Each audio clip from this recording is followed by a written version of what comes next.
Hello everyone, आज से हम पढ़ने वाले हैं बीकॉम सेकंड सेम का नई बुक जिसका नाम है ह्यूमन रिसोर्स मैनेजमेंट। तो आज इसका फर्स्ट चैप्टर पढ़ते हैं, that is introduction to human resource management. तो आज से ही पढ़ेंगे कि ह्यूमन रिसोर्स क्या होता है, ह्यूमन रिसोर्स मैनेजमेंट क्या होता है और इसकी बुक में वर्ड टू वर्ड क्या लिखा है। तो स्टार्ट करते हैं डेफिनेशन से कि definition of human resource management की क्या होता है। Human resource management is the planning, organising, directing and controlling of the procurement, development, compensation, integration, maintenance and reproduction of human resources to the end that individual, organization and sociological objective are accomplished. So basically human resource management में हम planning करते हैं, organising करते हैं, directing करते हैं, controlling करते हैं ऑफ द प्रोक्योरमेंट। किसके लिए? जैसे कि जिसमें कि डेवलपमेंट होता है, कंपनसेशन होता है और इंटीग्रेट होता है और मेंटेनेंस होता है ह्यूमन रिसोर्स के बारे में, टू द एंड दैट क्योंकि इंडिविजुअल, ऑर्गेनाइजेशन, सोसाइटिकल ऑब्जेक्टिव हमारे पूरे हो जाएं। तो देखो, ह्यूमन रिसोर्स मैनेजमेंट में हम प्लानिंग करते हैं, ऑर्गेनाइजिंग करते हैं, डायरेक्टिंग करते हैं, कंट्रोलिंग करते हैं। किसके बारे में? ह्यूमन रिसोर्स के बारे में। उनकी मेंटेनेंस अच्छे से हो जाए, उनको कंपनसेशन अच्छे से मिल जाए, क्योंकि एट लास्ट जो इंडिविजुअल होता है, ऑर्गेनाइजेशन होता है और हमारे जो सोसाइटिकल ऑब्जेक्टिव है वो सारे कंप्लीट हो जाए। तो अगर हम ह्यूमन रिसोर्स को सिंपली वर्ड में बात करें तो ये क्या होता है? A set of policies, practices and programs designed to maximize both personal and organization goals। तो देखो, मैं जो ब्रीफ करके बताती हूँ। एक ऑर्गेनाइजेशन होता है, उस ऑर्गेनाइजेशन में दो लोग काम करते हैं। एक होता है हमारे ऑर्गेनाइजेशन के लीडर्स वगैरह, सेकेंड होती है वर्क फोर्स। तो जो बेसिकली सारे लोग होते हैं वो सब ह्यूमंस हैं, वो सब हमारे एसेट्स हैं। तो जब humans as a employees and as a employer साथ मिल के काम करते हैं, अच्छे से मैनेज करके काम करते हैं, तो उसे कहते हैं ह्यूमन रिसोर्स मैनेजमेंट। मतलब यहाँ पर एक सेट ऑफ पॉलिसीज़ होता है, प्रैक्टिसेस होता है, प्रोग्राम होता है, जिससे हम पर्सनल और ऑर्गेनाइजेशन गोल दोनों को कंप्लीट कर पाए। हाँ, मैंने क्या बताया था, दो चीज़ें होती है, पर्सनल एंड ऑर्गेनाइजेशनल। पर्सनल मतलब एम्प्लॉयज़, मतलब सब अपने अपने फ़ायदे से काम करते हैं। मतलब कि अगर कोई जॉब कर रहा है तो उसका कुछ पर्सनल ऑब्जेक्टिव होगा, पर्सनल गोल होगा, तभी वो वहाँ जाके काम कर रहा है। तो जिससे कि हम ऐसे पॉलिसीज़, प्रोग्राम बनाएं जिससे कि हमारे पर्सनल गोल मतलब कि एम्प्लॉयज़ के गोल और ऑर्गेनाइजेशन के गोल कंप्लीट जाए। ऑर्गेनाइजेशन के गोल क्या होता है? प्रॉफिट अटेन करना। तो हम ऐसे सिनारियो में काम करें जहाँ पे हमारे personal as well as organization goal complete हो रहे हों। It is the process by which the people and organization are bound together in a such way that both of them able to achieve their objective। तो ये क्या है? Human resource management एक ऐसी process है जहाँ पे पीपल और ऑर्गेनाइजेशन साथ में आके काम करते हैं इस तरीके से जिससे कि वे अपने ऑब्जेक्टिव अचीव पूरे कर पाए। HRM can be viewed from two different perspective. जो HRM होता है हम उसे दो डिफरेंट परस्पेक्टिव से देखते हैं। First is HRM is the process of managing people in organization in structure and through manner। कि देखो, पहला हम देखते हैं कि जो ह्यूमन रिसोर्स मैनेजमेंट है एक ऐसी प्रोसेस है जिससे हम पीपल को मैनेज करते हैं ऑर्गेनाइजेशन में, जिसमें क्या आ जाता है कि लोगों को हायर करना, रिटेन करना, उनको कंपनसेट करना, परफॉर्म करना, उनको मैनेजमेंट टेक केयर करना। देन सेकंड क्या बताता है कि HRM composes the HRM from a macros perspective, जिसमें हम जो HRM को हम थोड़े बड़े प्रोस्पेक्टिव से देखते हैं, जिसमें कि आ जाता है कि हम एम्प्लॉय को नेशंस कर रहे हैं, ट्रेनिंग दे रहे हैं, डेवलपमेंट कर रहे हैं, उनकी जो एम्प्लॉयमेंट रिलेशनशिप है वो बिल्ड कर रहे हैं। तो ये सब चीज़ें आ जाती है मेरे ह्यूमन रिसोर्स मैनेजमेंट। तो बेसिकली अब आपको समझ आ गया होगा कि ह्यूमन रिसोर्स मैनेजमेंट क्या होता है। जब हम एक ऑर्गेनाइजेशन में ह्यूमन को वेलबींग को अच्छे से मैनेज कर रहे हैं, एम्प्लॉयज़ और एम्प्लॉयर्स साथ में मिलजुल के काम कर रहे हैं और सब अपनी अपने गोल्स को पूरे कर रहे हैं, तो उसे कहते हैं मैनेजमेंट, मतलब ह्यूमन रिसोर्स मैनेजमेंट। देन अब पढ़ते हैं ऑब्जेक्टिव्स ऑफ HRM के। जो ह्यूमन रिसोर्स मैनेजमेंट है इसके क्या क्या ऑब्जेक्टिव है। तो first objective is societal objective. तो सोसाइटिकल ऑब्जेक्टिव में क्या आता है? It ensures that the organisation manage human resource is in ethical and socially responsible manners through ensuring compliments with the legal and ethical standards. देखो, जो society होती है बहुत सारे लोगों से घिरी होती है, जहाँ पे गवर्नमेंट, पॉलिटिशियंस ये सब होते हैं। तो जब हम सारे रूल्स एंड रेगुलेशंस पूरे करते हैं और ह्यूमन रिसोर्स को कुछ एथिकल्स, कुछ स्टैंडर्ड्स के साथ चलाते हैं, अपनी हम जो हमारी बिजनेस ऑर्गेनाइजेशन की एक्टिविटी है उनको इस तरह से लेते हैं कि कोई हार्म नहीं हो रहा होता है। It includes legal and ethical standards minimise the negative impact of social demand upon the organisation. हम अपनी जो ऑर्गेनाइजेशन की एक्टिविटीज़ हैं हम उनको इस तरह से टैकल करते हैं कि जो कोई भी नेगेटिव इम्पैक्ट हमारा किसी पर भी नहीं आता है। देन जैसे कि ह्यूमन रिसोर्स को एथिकल चलाना, सोशल रिस्पॉन्सिबल चलाना, हम उनको रूल्स रेगुलेशन से कुछ स्टैंडर्ड्स फॉलो करना। देन सेकेंड है ऑर्गेनाइजेशनल ऑब्जेक्टिव, मतलब खुद के ऑर्गेनाइजेशन के खुद के। Then HR department like any other department in the organisation should focus on achieving the goals of organisation first. कोई भी डिपार्टमेंट होगा, चाहे वो ह्यूमन रिसोर्स डिपार्टमेंट है फिर कोई भी अदर डिपार्टमेंट हो, वो सब काम करता है जिससे कि वो अपने ऑर्गेनाइजेशन के गोल्स को कंप्लीट कर पाए। Then HR department should recognise its role bring about organisational effective, कि जो हमारा जो HR डिपार्टमेंट है मतलब ह्यूमन रिसोर्स डिपार्टमेंट है, फिर सारे डिपार्टमेंट है, वो इस तरह से मिलजुल के काम करें कि वो अपने ऑर्गेनाइजेशन को इफेक्टिवली कर चला पाएँ। Then third is functional objective. Functional objective क्या होते हैं? To maintain the HRM department contribution at the level appropriate to the organisation need. HRM should employ the skills and abilities of workers efficiently. Functional में होता है कि इसका जो M होता है वो होता है कि पीपल की जो स्ट्रेंथ है उसको ज़्यादा प्रोडक्टिव करना और अपनी बेनिफिशियल करना ऑर्गेनाइजेशन के लिए। मतलब कि ये थोड़ा प्रैक्टिकल होकर बात करता है जिसमें हम अपने ऑर्गेनाइजेशन प्लस अपने एम्प्लॉयज़ को साथ में लेके काम करते हैं, हम उनको मेंटेन करके चलते हैं हर लेवल पे जिससे कि वो साथ में कोऑर्डिनेट कर पाए। Then fourth is personal objective.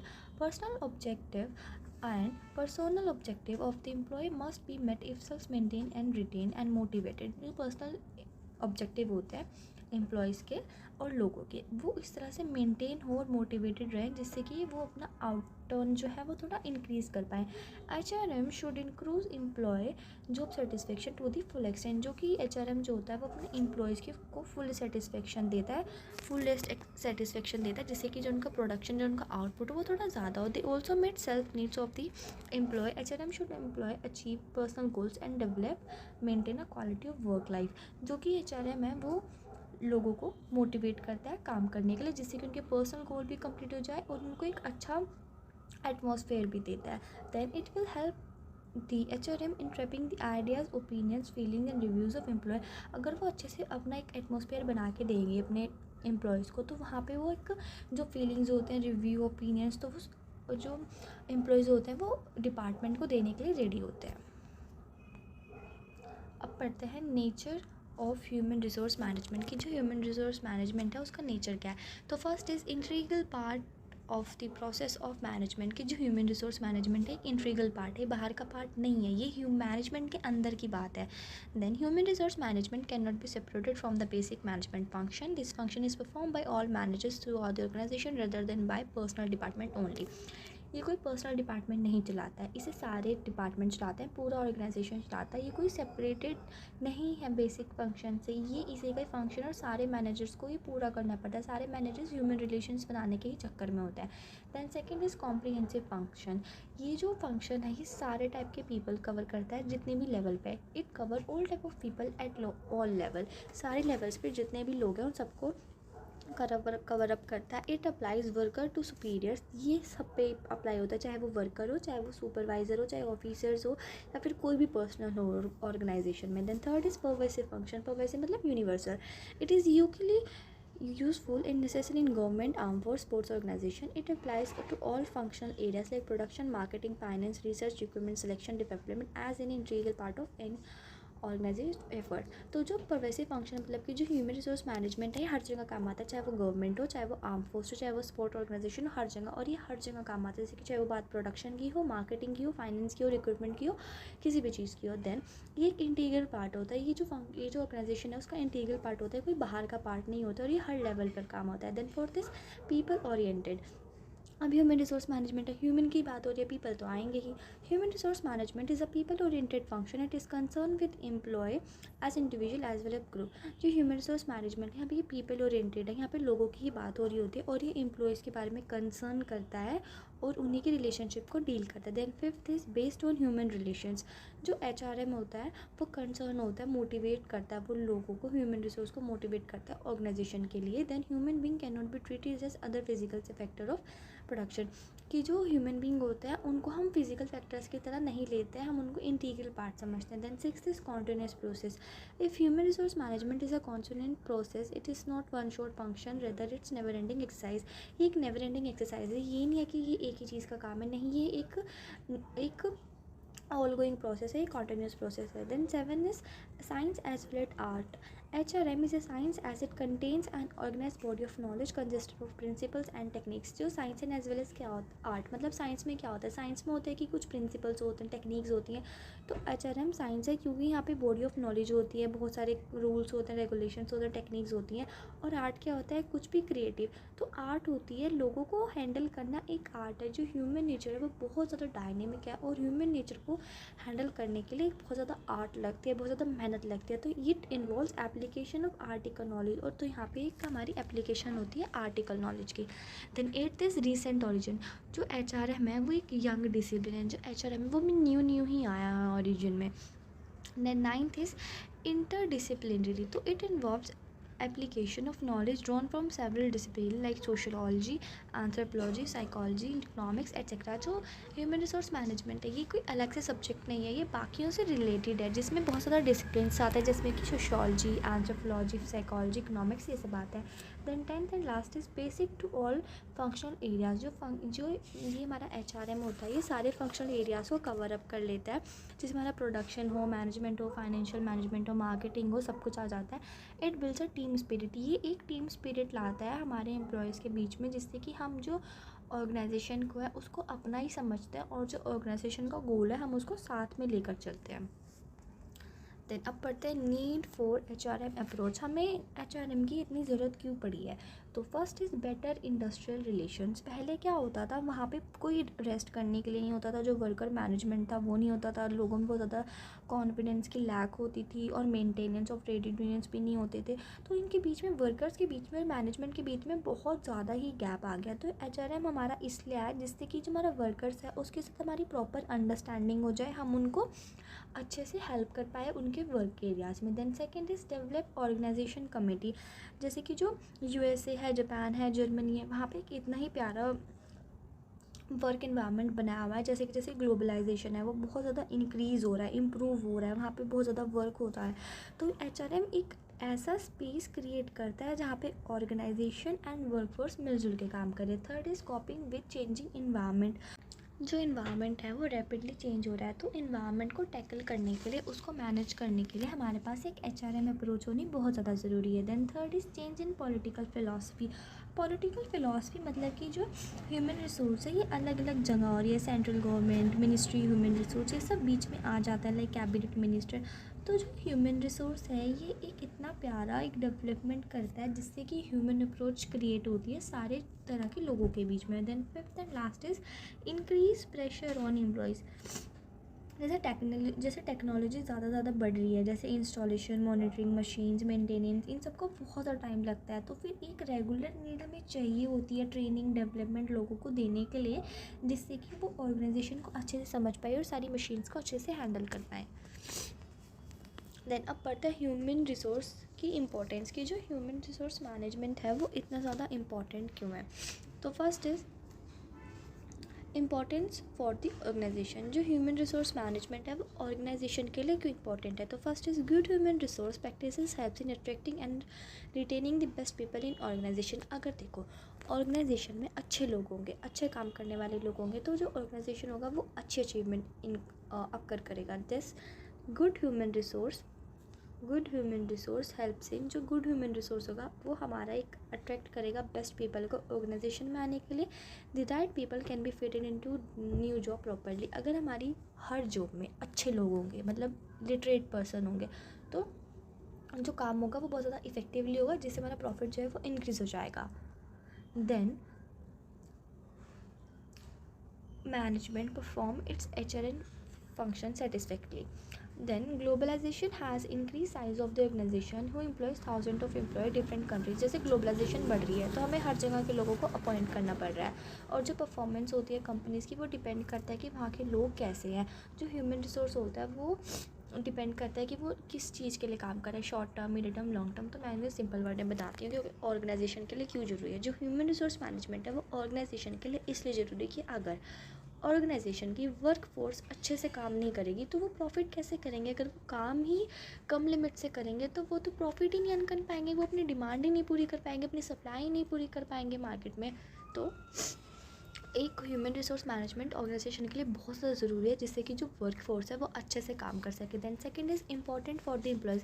अब एम्प्लॉयज़ के लिए क्यों ज़रूरी है, एम्प्लॉयज़ को क्या ज़रूरत आ रही है कि उनका सब लोग ध्यान रखें, क्योंकि organisation has become very important for the years. कि जो ऑर्गेनाइजेशन है वो एम्प्लॉयज़ के लिए बहुत ज़्यादा इंपॉर्टेंट है। HR स्ट्रेस और मोटिवेशन ऑफ एम्प्लॉयज़। जो HR होता है वो एम्प्लॉयज़ को मोटिवेट करता है, वो काफ़ी सारे फाइनेंशियल नॉन फाइनेंशियल इंसेंटिव्स देता है। Employees contribute their maximum to achievement of the goal. जो एम्प्लॉयज़ होते हैं अगर उनको इंसेंटिव्स अच्छे मिलेंगे, मतलब फाइनेंशियल और नॉन फाइनेंशियल इंटेंसिव उनको इतने अच्छे से मिलेंगे, तो वो बहुत मेहनत करेंगे। वो इतनी मेहनत करेंगे कि जो ऑर्गेनाइजेशन ऑब्जेक्टिव है, जो मेन गोल है, वो कंप्लीट हो जाएगा। It offer excellent growth opportunity to people who have potential to rise in. तो जो ऑर्गेनाइजेशन होगा वो मोटिवेट करेगा लोगों को, और जो एक्सीलेंट जो पीपल है उनका जो पोटेंशियल है वो राइज हो जाएगा। It encourages people at work with diligence and commitment. जो ये एक पीपल को अलाउ करता है कि वो अपनी डेलीगेंस के साथ, अपनी कमिटमेंट के साथ अपना काम पूरा कर पाए। Then third is importance for the society. अब सोसाइटी के लिए कोई इंपॉर्टेंट है कि किसी ऑर्गेनाइजेशन में अच्छे से लोगों को काम की सुविधा दी जाए।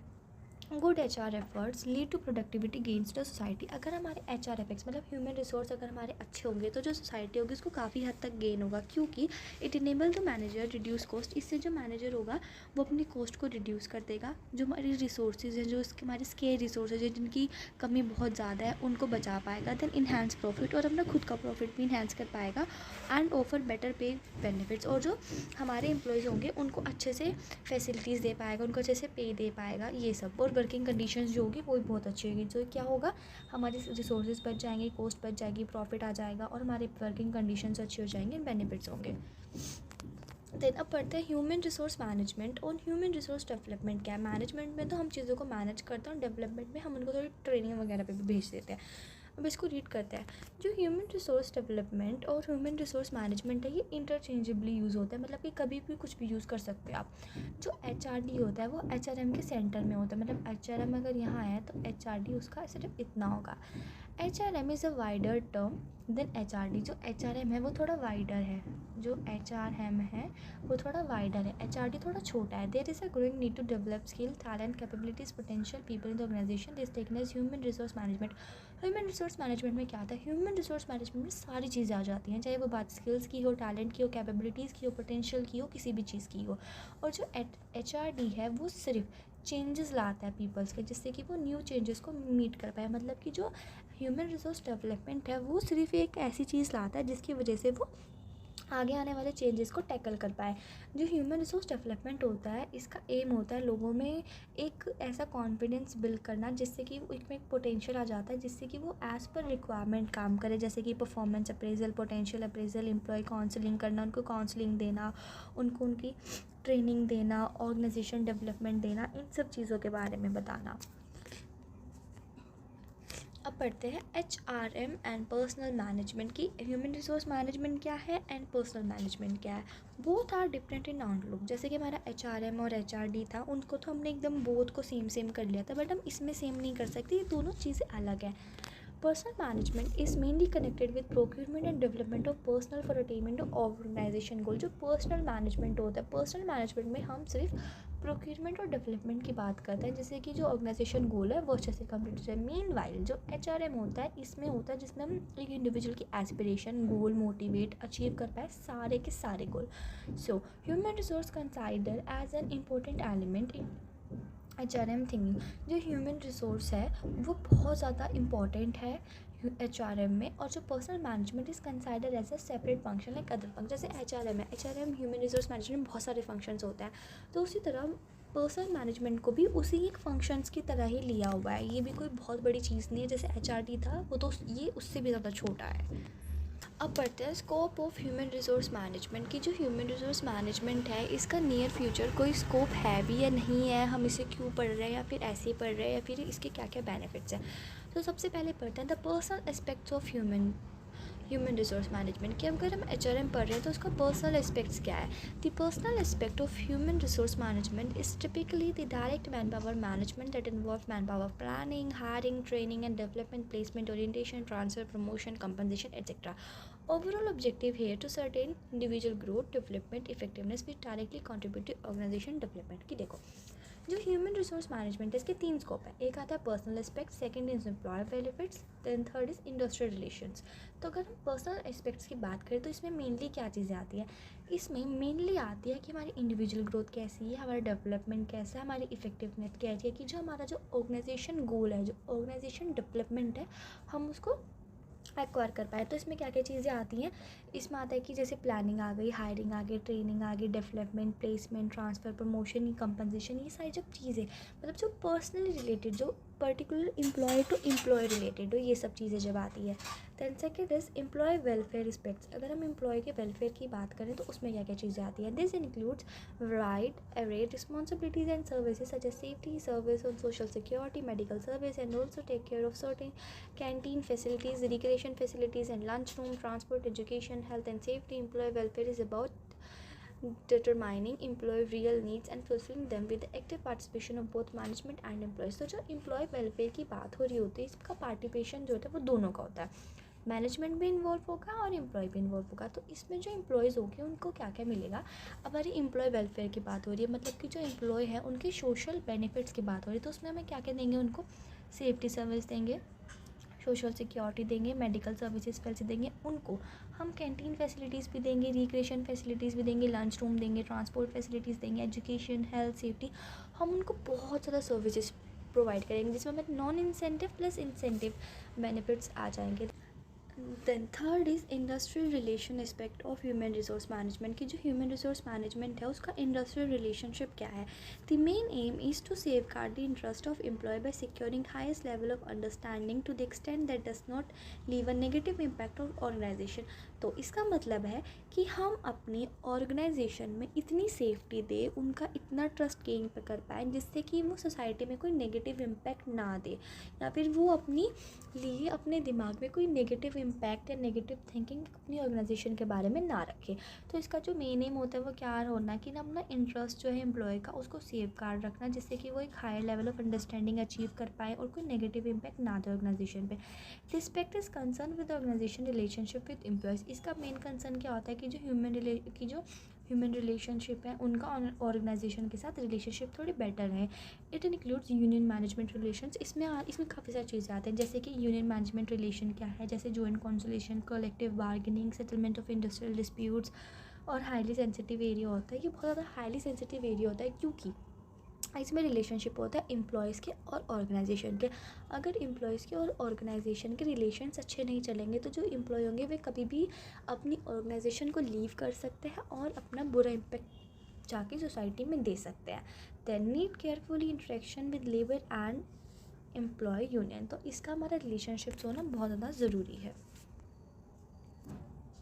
Then limitations of human resource management. अब ह्यूमन रिसोर्स मैनेजमेंट की कुछ लिमिटेशंस भी हैं, ये इतना भी अच्छा नहीं है क्योंकि first is recent origin. Recent origin मतलब कि जो ह्यूमन रिसोर्स मैनेजमेंट आया है रिसेंट ही ईयर्स में आया है। HRM is a recent origin as it lack of universal approach academic base. HRM है इसका रीसेंट ओरिजिन हुआ, इसमें यूनिवर्सल अप्रोच नहीं है। Some of organisation have the traditional personal management department as human resource management. कुछ लोग तो ऐसे हैं, कुछ ऑर्गेनाइजेशन ऐसा है जहाँ पे उन्होंने अपनी ट्रेडिशनल मैनेजमेंट, अपने ट्रेडिशनल पर्सनल मैनेजमेंट को ह्यूमन रिसोर्स मैनेजमेंट बोल दिया है, और ना ऐसे प्रिडिक्ट करा जाता है कि टाइम के पास होते होते हम ये अच्छे से डेवलप कर पाएंगे। Second is lack of top management support. जो ह्यूमन रिसोर्स मैनेजमेंट है उसे टॉप का सपोर्ट नहीं मिलता है, तो HRM सपोर्ट को, अगर HRM को थोड़ा सपोर्ट मिले टॉप लेवल का तो वो अपना जो एटीट्यूड है वो चेंज कर सकता है और जिससे कि हमारे अच्छे रिजल्ट्स आ जाएंगे। Then third is improper implementation. इसका मतलब है कि management productivity and profitably approach remain undistributed in many organisation. कि जितनी हमारी प्रोडक्टिविटी या फिर जितना भी हमारा प्रॉफिटेबल है वो अभी अनडिस्ट्रीब्यूटेड है हमारा मार्केट में, वो भी अच्छे से आया ही नहीं है। Then fourth is inadequate development programme. की जो हमारा ह्यूमन रिसोर्स मैनेजमेंट उसके काफ़ी प्रोग्राम हमारे इन एडवोकेट है, मतलब अभी तक सोसाइटी तक अच्छे से पहुँचे ही नहीं है। Human resource management require implementation of programme such as career planning और the job training, counselling etcetera. There is a need to create an atmosphere of learning in the organisation. हमारी ऑर्गेनाइजेशन में एक हमारा अच्छे से काउंसलिंग होना, on the job training होना, career planning, ये सब इंपॉर्टेंट है बहुत ज़्यादा, जिससे कि हम जो हमारे जो एम्प्लॉयज़ हैं वो अच्छे से थोड़ा इन्फॉर्मेशन गेन कर पाए। Then fifth is inadequate information. Same as कि हमारे पास जो इन्फॉर्मेशन है वो थोड़ी इन एडुकेटेड है। Some organisation do not have proper information and database system can not be implemented. कुछ ऐसे ऑर्गेनाइजेशन है जिनके पास अभी ओपिनियन ही नहीं है, इन्फॉर्मेशन ही नहीं है, उन्होंने कोई अपना कोई एकदम स्टैंडर्ड चुना ही नहीं है कि उन्हें कैसे चीज़ें मैनेज करनी है, कैसी चीज़ें मैनेज नहीं करनी है। देन आप पढ़ते हैं फंक्शंस ऑफ पर्सनल मैनेजमेंट और HRM कि HRM के कौन कौन से फंक्शंस होते हैं। तो कि HRM के बेसिकली 2 फंक्शंस है। First is managerial function, second is operative functions. तो मैनेजरियल फंक्शंस में आ जाता है planning, organising, directing, coordinating, controlling. और हमारे ऑपरेटिव फंक्शंस में क्या क्या आता है? Procurement, development, compensation, integration, maintenance. तो अब इनको थोड़ा वर्ड टू वर्ड पढ़ लेते हैं। तो फर्स्ट इज़ मैनेजरियल फंक्शन। कि मैनेजरियल फंक्शन क्या होता है? Management aims to getting thing by done other. इसमें जो मैनेजमेंट होता है वो एम करता है कि जो चीज़ होती है वो अदर्स के थ्रू होती है। मतलब कि जो मैनेजमेंट होता है इसमें वो काम नहीं करता है, इसमें काम सारे एम्प्लॉयज़ करते हैं। तो अब इसको पढ़ लेते हैं। सबसे पहले आ जाता है प्लानिंग। प्लानिंग क्या होता है? It involves thinking in advance. की प्लानिंग होता है कि हम थिंकिंग इन एडवांस मतलब कि हम पहले से ही सोच के चलें कि हमें आगे जाके करना क्या है। प्लानिंग होता है हमें कुछ भी चीज़ करना होता है, हमें कहीं घूमने जाना होता है, फिर कुछ भी इवेंट होता है, हम पहले से ही प्लानिंग कर लेते हैं। तो प्लानिंग में क्या होता है? हम पहले से ही सोच के चलते हैं, ज्यूम करके चलते हैं कि आगे जाके हम क्या करने वाले हैं। तो planning involves thinking in advance. कि थिंकिंग इन एडवांस की आगे जाके होगा क्या होगा। It is a determination of strategies, programme, policies, procedure accomplish organisation goals. तो हम डिटर्मिनेशन करते हैं कि हमारी क्या स्ट्रैटेजीज होने वाली है, क्या प्रोग्राम होने वाला है, क्या पॉलिसीज़ हैं, क्या प्रोसीजर्स हैं, क्या है जिससे हम ऑर्गेनाइजेशन ऑब्जेक्टिव अचीव कर पाए। And involves ability to think, to decision, to protect और analyse and came to decision. इसमें हमारी क्या इसमें प्रोसेस होती है कि पहले सोचो कि करना क्या है, टू थिंक, फिर टू प्रोटेक्ट कि आगे जाकर उसको प्रोटेक्ट भी करना है, टू एनालाइज कि अगर कर लिया उसको एनालाइज करना है कि क्या सही है क्या गलत है, एंड केम टू डिसीजन। फिर उसके बाद हम कोई डिसीजन लेते हैं, उसके बाद हम डिसीजन पे आते हैं। That it involve determining the need of a person. इसमें काफ़ी सारी चीज़ें आती है, जैसे कि एक पर्सन की क्या नीड है, उसका उसको सोर्स क्या है, प्रोक्यूरमेंट का, डिटर्मिनेशन का, दे नीड का, पर्सनल सेलेक्टिंग, मोटिवेटर, उनको मोटिवेट करना एम्प्लॉयज़ को, जिससे उनकी परफॉर्मेंस अच्छे से हो जाए। तो पहला स्टेप होता है कि प्लानिंग करना कि ह्यूमन रिसोर्स कहाँ से आ रही है, उसको कैसे डिसीजन लेना है। देन सेकंड इज कि डिसीजन लेना क्या है और कैसे लेना है। Then right type of person should be employed for the getting good performance. उन्हें सही एम्प्लॉय होना चाहिए, वो सही अपनी जॉब पे होना चाहिए। मतलब कोई भी एम्प्लॉय अपनी गलत जगह पे नहीं होना चाहिए। मतलब अगर कोई काम मैनेजमेंट के लिए अच्छा है तो मैनेजमेंट करेंगे, कोई सेल्स के लिए अच्छा है तो वो सेल्स करेंगे, गलत जगह पे उसको सेट नहीं करेंगे, नहीं तो अपना काम अच्छे से नहीं कर पाएंगे। Then second is organising. Organisation क्या होता है? Organization is the process of allocating the task among the members, achieving the organization objective. Organizing में हम जो अपना टास्क है वो एम्प्लॉयज़ को दे देते हैं कि किसको क्या काम करना है। तो organisation is the process of allocating the task. इसमें हम जो टास्क होते हैं वो एलोकेट करते हैं उन मेंबर्स को, जिससे कि वो गोल्स को अच्छे से अचीव कर पाए। This is done by designing the structure of relationship job among the personal physical factor. इसमें हम एक रिलेशनशिप बताते हैं कि कौन किसका बॉस है, कौन किसका बॉस नहीं है। The assignment of task is fixing responsibility. इसमें जो हम टास्क असाइन करते हैं और उनकी रिस्पॉन्सिबिलिटी उनको दे देते हैं और हम पर्सनल मैनेजमेंट इसके लिए काम करते हैं। Everybody will be assigned the task according to their capability and calibre. कि जो सब हो गए उनको जो उनका टास्क है वो अकॉर्डिंग टू उनकी कैपेसिटी और उनके कैलिबर के अकॉर्डिंग उनको काम मिलेगा। देन अब नेक्स्ट पढ़ते हैं कि नेक्स्ट क्या है। Next is directing. की डायरेक्टिंग क्या है? It is the basic function of managerial personnel. ये एक बेसिक फंक्शन है मैनेजरियल पर्सनल का। इसमें क्या होता है? Directing means telling people to do at a particular word. Direct मतलब कि उन लोगों को डायरेक्ट करना, उनको डायरेक्शंस दिखाना कि उनको क्या करना है, कैसे करना है। It ensures that they perform as per the direction, कि उनको काम करना है अपने डायरेक्शंस के अकॉर्डिंग। जो एम्प्लॉयज़ आर गिवन इंस्ट्रक्शन, उनको एक इंस्ट्रक्शंस देना, और जो मोटिवेशन है वो भी हमारी डायरेक्टिंग में दी जाती है। जब हम उनको काम करने के लिए बता रहे हैं कि आपको क्या काम करना है, क्या काम नहीं करना है, तो ऑफकोर्स हम उनको मोटिवेशन भी देंगे कि आपको कैसे काम करना है, कैसे नहीं करना है, और इससे करने के क्या बेनिफिट्स हैं, क्या हमारे नेगेटिव इंपैक्ट्स है। Then fourth is coordinating. Coordinating क्या होता है? Organization objective will be achieve only by group activity in the enterprises are coordinative activity. जो भी ऑर्गेनाइजेशन है वो कोई सिंगल एलिमेंट तो है नहीं, उसमें बहुत ज़्यादा लोग काम कर रहे हैं, लीडर्स काम कर रहे हैं, हमारे सुपीरियर्स काम कर रहे हैं, हमारे एम्प्लॉयज़ हम सब मिलकर काम कर रहे हैं। तो फिर कोई सिंगल से तो नहीं चलेगा। तो हमारे पास इतनी ज़्यादा टीम है, इतनी बड़ी टीम में इतनी बड़ी वर्कफोर्स है, तो उनमें कोऑर्डिनेशन होनी चाहिए, उन दोनों को एक दूसरे में अंडरस्टैंडिंग होनी चाहिए। तो कोऑर्डिनेशन में क्या होता है कि एक ग्रुप एक्टिविटी होती है जिसमें भी सारे लोग मिलकर काम कर रहे होते हैं। Coordinative will happen achieving common goal, जिसमें जो गोल होता है वो एकदम कॉमन होता है, सब एक ही गोल के ऊपर काम कर रहे होते हैं। Then coordination of person is required at all level. जो हमारी कोऑर्डिनेशन होती है वो हमारी सारी लेवल्स पर होनी चाहिए। ये नहीं कि सिर्फ लो लेवल पे काम हो रहा है कि नहीं, ये हर लेवल पे काम होना चाहिए, टॉप मिडल लेवल हर लेवल पे काम होना चाहिए। Giving personnel policies and program related to employees, और हम इसको थोड़ी पर्सनल पॉलिसीज प्रोग्राम्स भी दे देते हैं थोड़े एम्प्लॉयज़ को, पर्टिकुलर एम्प्लॉयज़ को। Then fifth is controlling. Controlling क्या होता है? It is like that checking regulation and verifying whether everything occurs as well as standard set plans adopted or not। इसमें कंट्रोलिंग में हम चेक करते हैं कि जो हमारा जो काम हमने सोचा था वो वैसे चल रहा है कि नहीं चल रहा है। जैसे हमने कुछ स्टैंडर्ड और प्लान्स हमारे पहले से सेट करते, प्लानिंग में हमने फर्स्ट स्टेप में कुछ अपने प्लान पॉलिसीज़ बनाए थे, कुछ गोल स्टैंडर्ड सेट करते कैसे कैसे काम करते। तो कंट्रोलिंग में हम सब चेक करते हैं कि वो जो हमारे प्लान प्रोसीजर हैं चेक्स कि वो सब अकॉर्डिंग टू प्लान चल रहे हैं कि नहीं चल रहे हैं। Performance of personal is regularly view to find out where is to go according to standards और not in case of performance then step is taken to improve that. कि मान लीजिए हमने प्लान करा था कि हम अपना जो टर्नओवर है वो 30% इंक्रीज़ कर पाएंगे, तो हमारा सिर्फ 20% इंक्रीज़ हो पाया। तो कंट्रोलिंग में हमें पता लगे कि मतलब 10% का हमें डिफिशियंसी आ रही है। तो कंट्रोलिंग में हम कुछ ऐसे स्टेप्स लेंगे जिससे कि जो हमारा जो 20 है वो फिर से 30 की ट्रैक पे आ जाए। तो परफॉर्मेंस पर्सन में क्या होता है कि हम अगर गोइंग टू अकॉर्डिंग अगर हम नहीं चल रहे होते, अगर हम अकॉर्डिंग टू प्लान नहीं चल रहे होता है, कोई लो कुछ आ जाता है, तो हम उनको फिर से इम्प्रूव कर पाएँ जिससे हम जो सोचा था वो हम कर पाएँ। Then controlling function involves reviewing performance and taking corrective measures. तो कंट्रोलिंग में क्या होता है, हम ऐसे रिव्यू करते हैं उनका परफॉर्मेंस को, और अगर कोई करेक्टिव मेजर लेना होता है तो वहाँ पे वो ले लेते हैं। देन नेक्स्ट पढ़ते हैं ऑपरेटिव फंक्शंस की। ऑपरेटिव फंक्शंस क्या क्या होते हैं? तो these function are also known as service factors. जो कि ये फंक्शंस होते हैं जो हमारे ऑपरेटिव फंक्शंस होते हैं, इन्हें हम सर्विस फंक्शंस भी कहते हैं। तो फर्स्ट इज प्रोक्यूरमेंट की। प्रोक्यूरमेंट क्या होता है? It relates to procuring of sufficient and appropriate number of person carrying for out of business for work. Procurement में क्या होता है, हमें इसे बता दें कि हमें कितने लोगों की ज़रूरत है किसी काम को करने के लिए। It is right type of person will be able to give satisfactory result. कि अगर हम सही पर्सन को सही जगह पे लगाएंगे तो हमें एक सेटिस्फैक्ट्री रिजल्ट मिलेगा और अपना जो एम्प्लॉय होगा उसको भी थोड़ी सेटिस्फेक्शन आएगी। Then second is development. Development क्या होता है? The development function is concern with development of employ by increasing their skills proficiency in work.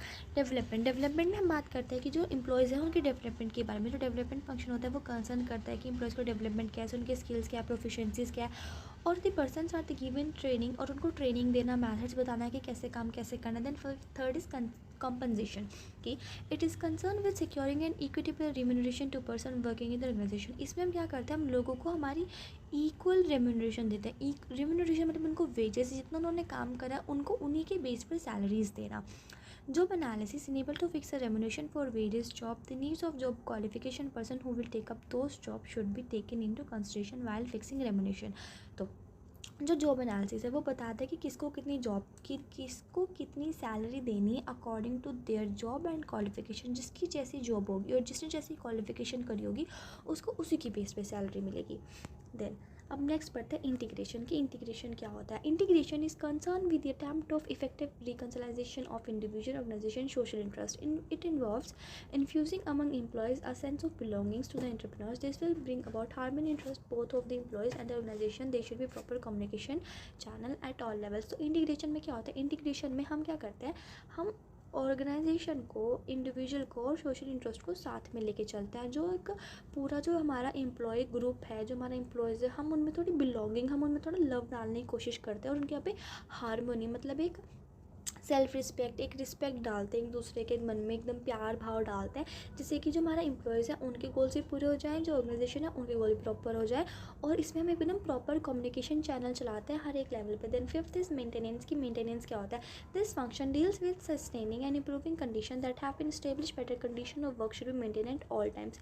Maintenance होता है कि हम एक ऐसा एटमॉस्फेयर दें अपने एम्प्लॉयज़ को, ऐसा एटमॉस्फेयर प्रोवाइड करें जिससे कि वो एक अच्छे से काम कर पाए, एक हेल्दी रिलेशनशिप बिल्ड हो पाए एटमॉस्फेयर के बीच में और एम्प्लॉयज़ के बीच में, जैसे कि उन्हें भी कोई अनकंफर्टेबल फील ना हो काम करने में, जैसे कि अपनी शिद्दत से काम करें और जो हमारा टर्नओवर है वो थोड़ा कम हो जाए और जो प्रोडक्शन है वो थोड़ा इंक्रीज़ हो जाए। जैसे कि improving working condition, establish working condition, maintain at a time. The employee will feel happy, जिसने काम करके अच्छा फील हो और अपना पर्सनल डेवलपमेंट भी मिले और अपना हेल्दी रिलेशनशिप में काम करे और अपने काम अच्छे शिद्दत से करें। Then six is emerging issues. Emerging issues होता है some other important issue that can motivate people to give their dynamic changing environment as follows. जैसे कि कुछ इश्यूज़ भी होते हैं जो काफ़ी लोग फेस करते हैं अपने जब भी काम करते हैं। तो जो चैलेंजेस हैं ये जैसे कि पर्सनल रिकॉर्ड्स में होता है कि ये जो टेंजिबल जो हम छू सकते हैं, जैसे कि कोई चीज़ें, पॉलिसीज़, प्रोग्राम वगैरह। Then second is HR audit. HR audit होता है कि मतलब डिटरमाइन करना कि आगे जाके फ्यूचर में क्या होने वाला। Then HR research, HR research में होता है कि एक इफेक्टिवनेस प्लान पॉलिसी डेवलप करना जिससे कि हम हर को अप्रोप्रिएट कर पाएँ। Then fourth is HR accounting, इसमें हम मेजर करते हैं कि हमारी कॉस्ट वैल्यू क्या है ह्यूमन रिसोर्स की। Then fifth is HR information system, इसमें हम एफिशिएंसी डिसाइड करते हैं, एक डाटा कंपाइल्ड होता है। Then sixth is stress and counselling, इसमें हम चेक करते हैं कि जो हमारे एम्प्लॉयज़ हैं वो वेलबींग है नहीं है, उनमें मतलब डेवलपमेंट की ज़रूरत है कि नहीं है, ट्रेनिंग की ज़रूरत है, ट्रेनिंग पे भेजते हैं। Then last is international HRM, इसका मतलब है कि कोऑर्डिनेट करना प्रोडक्शन, सेल्स, फाइनेंशियल, इन सब डिपार्टमेंट में इन सब के फंक्शंस को थोड़ा रिलेट करना जिससे कि थोड़ा बेटर जो कोऑर्डिनेशन है वो थोड़ी ज़्यादा अच्छे से हो।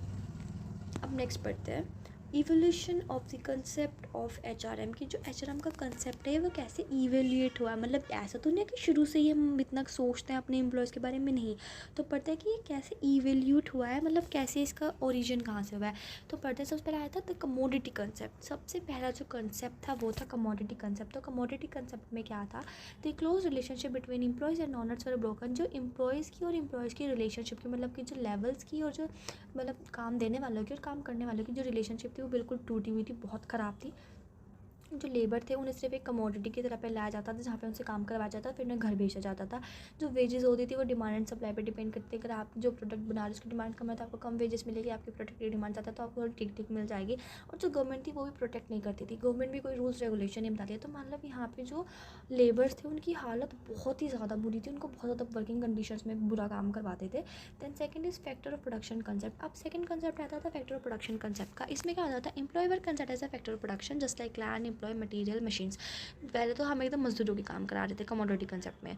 देन सेकंड फैक्टर प्रोडक्शन में क्या करा रहे थे, हमें लैंड, मटीरियल, मशीन्स समझ के काम करवाया जा रहा था।